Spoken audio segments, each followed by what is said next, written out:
everybody, Coach Tonya, holistic health practitioner here at Critical Bench. And today in this video, I'm going to talk with you about why apple cider vinegar may be a great thing for your hair. Okay, so I've already done a couple of these videos on apple cider vinegar as a home remedy for, things. And I've talked a little bit about skin and the benefits of ingesting and using this as something to include in your diet. But there's a lot of other things that apple cider vinegar is being used for, and it really is getting a lot of props as far as a great home remedy for a lot of things. So we do know that it does have beneficial properties or benefits to your skin. It certainly helps with digestion because it stimulates thyroid function. We know that because of its acidity level, a lot of us being alkaline, it can normalize pH levels, which just makes everything work a lot better. But what about your hair? Well, this is actually something I do quite often, okay? And that is making a rinse for hair to just get rid of buildup. I mean, if you're somebody that uses product a lot of time, maybe you've spent many years coloring your hair, an apple cider vinegar rinse is great to kind of get rid of that buildup, and it can help create healthy, stronger hair. A couple things to keep in mind though is what kind of apple cider vinegar you're buying, and I'm not talking about brand. I'm talking about making sure you're getting an organic or raw apple cider vinegar that has the mother, because the mother is the active ingredients that make this stuff work so well. So it's going to look murky. If it's been sitting on the shelf for a while, once it settles, it kind of looks really yucky in the bottom. It looks like it's moldy. It looks like there's spider webs and all kinds of nasty stuff going on in there. That's just the proteins, okay? Give it a shake. Looks all muddy like this, and that's exactly how it's supposed to look. Personally, I like Bragg's. I've been using Bragg's for years. Now there are other brands. Just make sure you're getting an organic raw brand that's got the mother.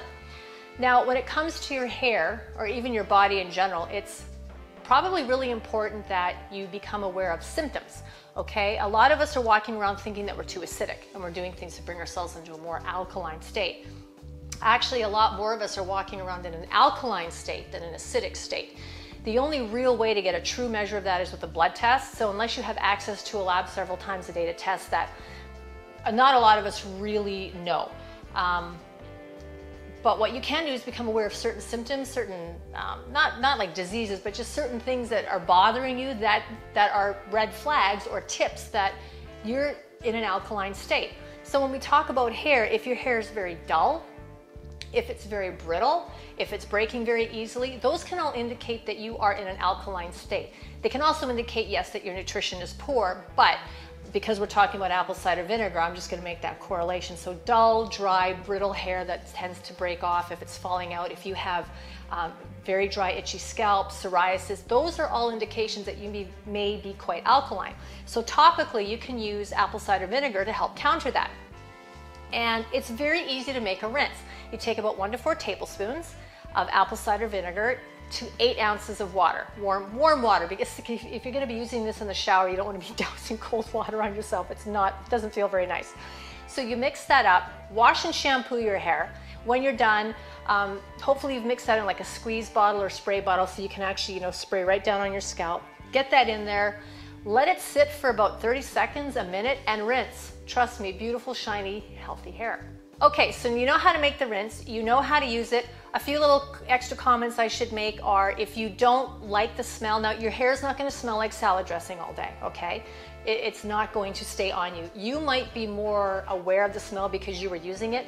If it does bother you, add a couple drops of essential oil. Go grab some lavender essential oil or rose essential oil, something that you like the smell of to just combat the smell of the vinegar.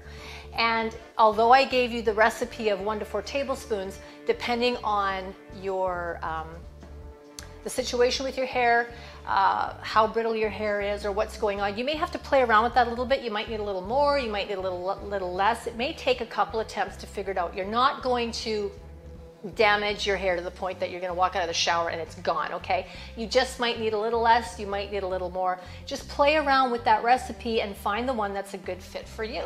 Hey, thanks for watching the video. If you liked it, please give it a thumbs up. And you know what? Share it with friends and family.